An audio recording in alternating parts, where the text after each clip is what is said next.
अस्सलामु अलैकुम वरहमतुल्लाहि वबरकातुहू। बिस्मिल्लाहिर्रहमानिर्रहीम। जब से ये दुनिया इंसान के वजूद से आबाद हुई है, मोहब्बत की दास्तानें ज़िंदगी का हिस्सा रही हैं। शायद मोहब्बत का जज्बा फ़ितर ने इंसानों के लिए लाजम किया ताकि ये दुनिया रंगीन और बारौनक रहे। लेकिन सच तो ये है, जैसे मोहब्बत के साथ नफ़रत जुड़ी होती है, यूं ही यकीन और एतबार के साथ शक का जहर भी एक कातिल का काम करता है। ख़ास तौर पर मर्द का दिल तो शक का घरौंदा होता है। अगर एक बार उसमें बाल आ जाए तो फिर समझो कि जाता नहीं, और ये जहर मर्द औरत की हंसती बसती जन्नत को मौत के घाट उतार देता है। आज मैं अपने घर की ऐसी ही कहानी बयान कर रही हूँ, जहाँ मोहब्बत की हलावत ने मुझे मदहोश किया, वहाँ शक ने मेरे भाई के घराने को उजाड़ने में कोई कसर न छोड़ी थी। मेरा भाई अशर, जिसने हमें पाला पोसा और परवान चढ़ाया, हमें जान से बढ़कर अजीज़ था। हम छोटे छोटे थे जब हमारे वालिद मोहतरम इस जहान से गुज़र गए।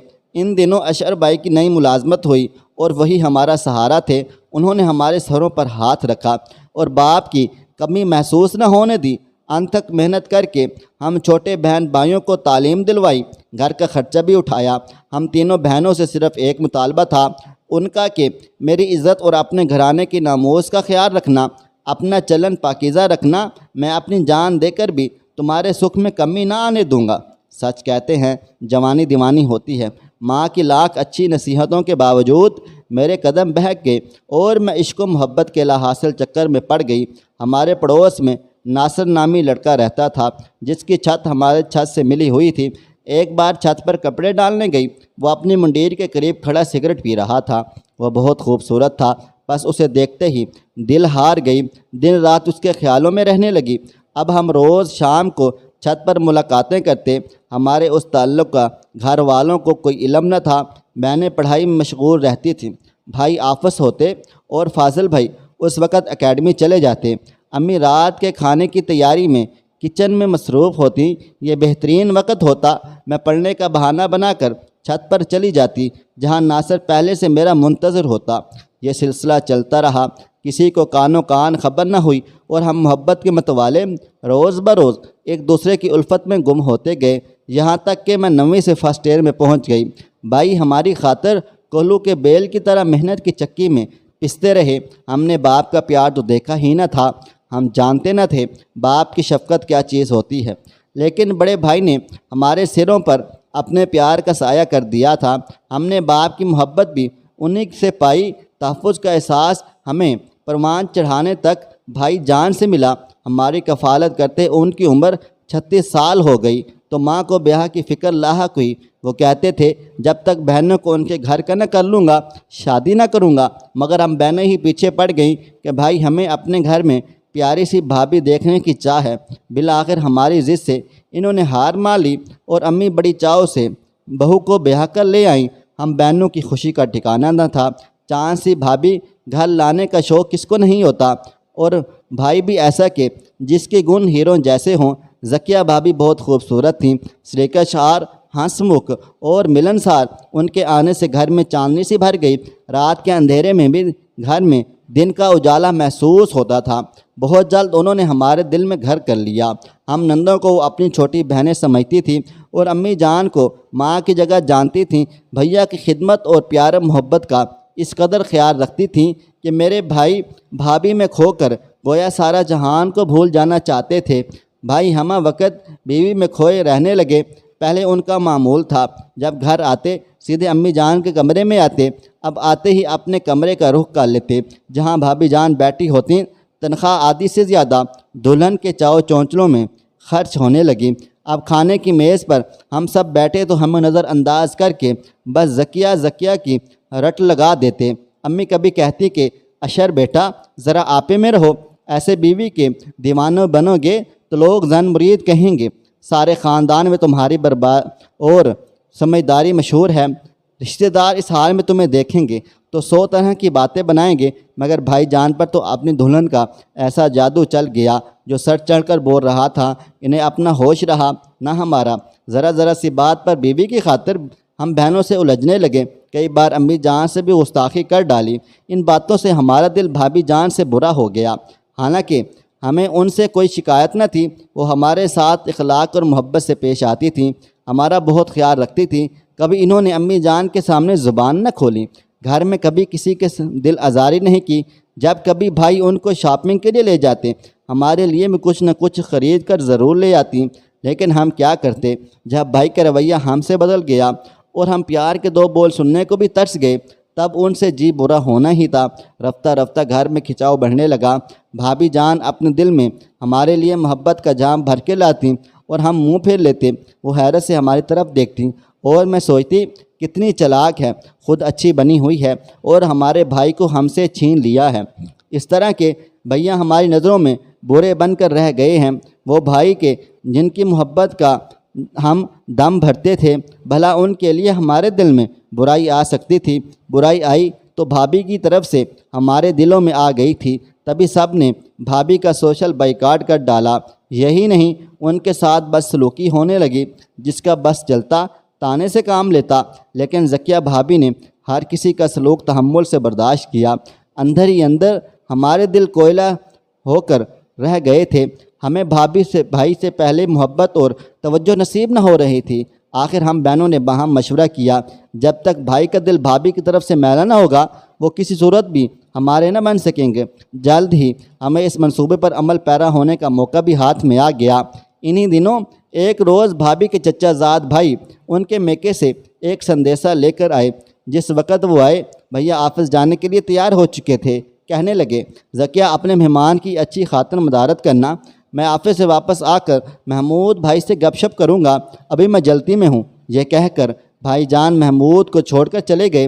भाभी के कज़न महमूद के हाथ में एक लिफाफा था, वो उन्होंने ज़किया भाभी को दिया और बोले, छोटी बहन की शादी का बुलावा है, ज़रूर आना है। भाभी ने वादा कर लिया। वक़्त कम था। महमूद अशर भाई की वापसी का इंतज़ार किए बगैर ही चल दिए थे। ज़किया भाभी गुस्ल खाने में थी। जब मैं उनकी सिंगार मेज़ पर लिफाफा रखा देखा, खोला तो उनकी अम्मी की तरफ से ख़त था। ताकीद की गई थी, शादी में अपनी सास नंदों को भी ज़रूर लाना है। मैं उन्हें ख़त निकाल लिया और उसकी जगह अपने घर आई सहेली से एक ख़त लिखवाया जो भाभी की कज़न की मोहब्बत की तरफ से लिखा गया था। इसमें माजी की मोहब्बत का अफसाना था। लिफाफा मैंने भाईजान की एक किताब में रख कर उस किताब को मेज़ के नीचे डाल दिया। ये मेज़ हमेशा भाई जान और भाभी की मसहरी की दाहिनी जानब रखी होती और भाईजान अक्सर रात के वक़्त लिखने पढ़ने का काम उसी मेज़ पर बैठकर किया करते थे। वो दिन गुजर गया। भाई को भाभी जान ने बताया, महमूद शादी का बुलावा देने आए थे। लिफाफे में अम्मी जान का दस्ती ख़त भी था। फिर वो ख़त उन्होंने मेज़ पर सरसरी तौर पर ढूंढा भी, मगर इन्हें कहीं नहीं मिला। दूसरे दिन शाम को भाभी जान अपनी सहेली सलमा के यहाँ चली गई। भाई की आदत थी शाम को चाय अपने बिस्तर पर नीम दराज होकर पीते और किसी न किसी किताब की वर्गिरदानी करते जाते थे। शाम की चाय मैं ही इन्हें दिया करती थी। उस रोज़ जब मैंने इन्हें चाय देने गई तो प्याली उनको थमाकर दनस्ता ज़मीन पर झुक गई, कुछ ढूंढने लगी। वो बोले, क्या ढूंढ रही हो? मैंने कहा, कुछ नहीं। भाभी की लिपस्टिक गिरी हुई थी, वही उठा रही थी। इसी दौरान मैंने फर्श पर गिरी किताब उठाकर उनके सामने थपाई पर रख दी और कमरे से निकल गई। वो किताब उठाकर वर्गदाने करने लगे। रात को भाभी आईं। हस्बे मामूल भाई और भाभी ने हमारे साथ खाना खाया। ताहम सभी ने महसूस किया भाईजान चुपचाप हैं। वो ज़किया भाभी से हंसी मजाक भी नहीं कर रहे थे। अंदाज़ा कर लिया तीर निशाने पर बैठा है। आज पहली बार मेरा भाई अपनी बीवी को बुरी तरह नज़रअंदाज कर रहा था। उस रात फिर झगड़ा शुरू हो गया। भाई कुछ कहे जा रहे थे और भाभी रो रही थी। सिसकियों की आवाज़ हम सब ने सुनी, मगर कोई उनके कमरे तक नहीं गया। शादी के बाद ये उनकी पहली लड़ाई थी। मियाँ बीवी का मामला था, भला कोई क्यों मुदाखलत करता। लेकिन बात ये न थी, असल बात तो ये थी, भाभी की सिसकियाँ आज हम सब के दिलों को राहत बख्श रही थीं। इसके बाद तो जैसे महकते हुए चमन में आग ही लग गई। भाभी का फूल की तरह खिला हुआ चेहरा मुरझा कर रह गया और भैया चुपचाप रहने लगे। अब वो दफ्तर से आते ही सीधे हमारे कमरे में आ जाते, हमसे हंसते बोलते, पहले की तरह अम्मी के गले में बाहें डाल देते। जो ही भाभी आ जाती चुप हो जाते, तेवरी पर बल पड़ जाते तो भाभी जान तिल मिलाकर रह जाती। मैं जी ही जी में खुश होती कि अब मज़ा आया कि मोहब्बत छिन जाए तो कैसी तकलीफ़ होती है। हमसे हमारा भाई छीन कर ज़रा भी ख्याल ना आता था हमारे दिलों पर क्या गुजरती होगी। एक रोज़ फिर हंगामा हुआ। पता चला अशर भाई ने अपनी बीवी पर महमूद से माजी में मोहब्बत का इल्ज़ाम लगा दिया है और शक का खुल्लम खुल्ला इजहार कर दिया है। भाभी ने कुरान पाक उठाकर यकीन दिलाया कि यह सब झूठ है, बहतान है। लेकिन वो यही सवाल करते थे, फिर ये ख़त कहाँ से आया? मगर भाभी के पास इसका कोई जवाब न था। भाभी कैसे ये कह देती कि तुम्हारी अम्मा बहनों ने ऐसा किया होगा? भला ये बात सुनी अशर भाई को कब गवारा करती। जो तू करके भाभी अपनी उजड़ी हुई खुशी के दिन तमाम करने लगी। 1000 बार कस्में खा ली, लेकिन भाई का दिल पहले जैसा साफ ना हो सका। अजीब इत्तेफाक के इन्हीं दिनों नासिर ने मुझे मजबूर किया मैं रात को उससे मिलूं। नासिर हमारे पड़ोस में रहता था। उसके ऊपर हमारे घर की छत से छत मिली हुई थी। वो बचपन से मुझे पसंद करता था और हमेशा मेरी तवज्जो हासिल करने की कोशिश में रहा करता था। बिल आखिर मैं उसकी जानिब माइल हो गई और मुझे अच्छा लगने लगा। यहाँ तक कि हम दोनों ने साथ जीने मरने की कस्में भी खा ली थीं। लेकिन इस बारे में हमारे घर वालों को कुछ भी मालूम नहीं था।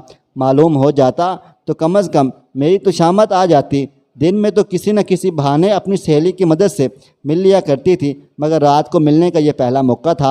नासिर ने कहा, तुम छत पर आ जाना और मैं अपनी छत से फलांग कर तुम्हारी छत पर आ जाऊंगा। रात के 12 बजे मैं छत पर पहुंची। वो मेरा मुंतज़िर था। हम दुनिया माफिया से बेखबर अपनी बातों में गुम हो गए। मुझे खबर ना हुई कि भाभी वहाँ पर आ गई। होश तब आया जब इन्होंने हमें अपने सामने पाया। कहने लगी, तुम्हारे भाई आ रहे हैं, नासिर जल्दी से अपनी छत पर वापस चले जाओ। तभी वो फ़ौरन मंडेर से दूसरी जानिब कूद गया। भाभी मुझसे बात कर ही रही थी कि भाई ऊपर आ गए। कहने लगे, आज बड़ी गर्मी है, छत पर सोने को जी चाहता है। मगर शबाना, तुम यहाँ कैसे? इस पर भाभी ने जवाब दिया, ये जाग रही थी, मुझसे बिस्तर न उठाया जा रहा था। मैंने कहा, बिस्तर ले चलो, मैं पानी वगैरह लिए चलती हूँ। मैं तो घबराई सी जल्दी से नीचे आ गई। रात बहुत देर तक सोचती रही। अगर भाभी ने पर्दा रख न लिया होता तो भाईजान मेरा क्या हशर करते। सुबह भाई ने बताया कि तुम लड़कियां आंगन में सो रही थी, तभी हम दोनों ने छत पर सोने का फैसला किया था। क्या खबर थी, तुम और नासिर ऊपर हो? मैंने हाथ जोड़कर भाभी से मिन्नत और समाजत की और माफ़ी मांग ली। मैंने दिल में उनकी अज़मत को सलाम किया। उन्होंने मेरी ख़ता का पर्दा फाश नहीं किया और मुझे अपने प्यारे भाई की नज़रों में गिरने से बचा लिया था, वरना मैं उम्र भर उनको मुँह दिखाने के काबिल न रहती। गोगे भाभी जान को पहले ही अंदाज़ा था ये ख़त वाली हरकत भी मेरी ही थी। फिर इन्होंने तहम्मुल से काम लिया और मौका मिलने के बावजूद मेरी उस गिरी हुई हरकत का बदला मुझसे न लिया। यही नहीं बल्कि भाभी ने बाद में अपनी कोशिशों से मेरी शादी नासिर से करा दी। अब मेरा ज़मीर मुझे परेशान रखता था। तभी एक दिन मैंने अपनी भाभी पर से इल्ज़ाम धो डाला और भाई को साफ साफ बता दिया कि उस दिन किताब में ख़त मैंने ही रखा था, क्योंकि मैं अपने भाई की मोहब्बत हासिल करना चाहती थी। ये बताकर खूब रोई कि मेरा इरादा उनका घर उजाड़ना नहीं, सिर्फ उनकी खोई हुई मोहब्बत को हासिल करना था। भाई ने कहा, भाभी से माफ़ी मांगो। जब भाभी ने माफ़ कर दिया तो भैया ने भी माफ़ कर दिया था, क्योंकि वो जानते थे मोहब्बत और जंग में ऐसा भी होता है। अलबत्ता भाभी ने कहा था, खुदा की मेहरबानी थी मेरे घर उजड़ने से बच गया, वरना नदानी में तुमने कोई कसर नहीं छोड़ी थी। सच शुक्र कि अल्लाह ताला ने भाई और भाभी को तहम्मुल अता किया और वो उजड़ने से बच गए, वरना मैं शायद खुद को कभी माफ़ न कर पाती। कभी कभी हम न समझ लड़कियां जज्बात में आकर कैसी कैसी गलतियां कर जाती हैं। बस अल्लाह ही हम जैसों को हिदायत दे, आमीन। तो दोस्तों, कैसी लगी आज की कहानी? इस कहानी से हमें यह सबक मिलता है, अगर किसी के ऐब का पता हो तो उसे छुपाना भी चाहिए और उसे ऐसे तरीके से समझाएं कि किसी की इज़्ज़त भी ना जाए, भरम भी कायम रहे और किसी की नज़र में भी ना गिरे। और दूसरा, बिला वजह किस पर झूठा इल्ज़ाम नहीं लगाना चाहिए। सही कहा ना दोस्तों? आज की इस कहानी के बारे में अपनी राय कमेंट बॉक्स में ज़रूर दें। दोस्तों, वीडियो पसंद आई है, इस वीडियो को लाइक करें, शेयर करें। अगर आपने अभी तक मेरे चैनल को सब्सक्राइब नहीं किया तो अभी सब्सक्राइब कर लें, साथ में बेल आइकन को भी ज़रूर प्रेस कर लीजिएगा, ताकि नई अपलोड होने वाली हमारी वीडियोस का नोटिफिकेशन आपको बर वक्त मिलता रहे। मुझे अगली वीडियो तक इजाज़त दें। अल्लाह हाफिज़।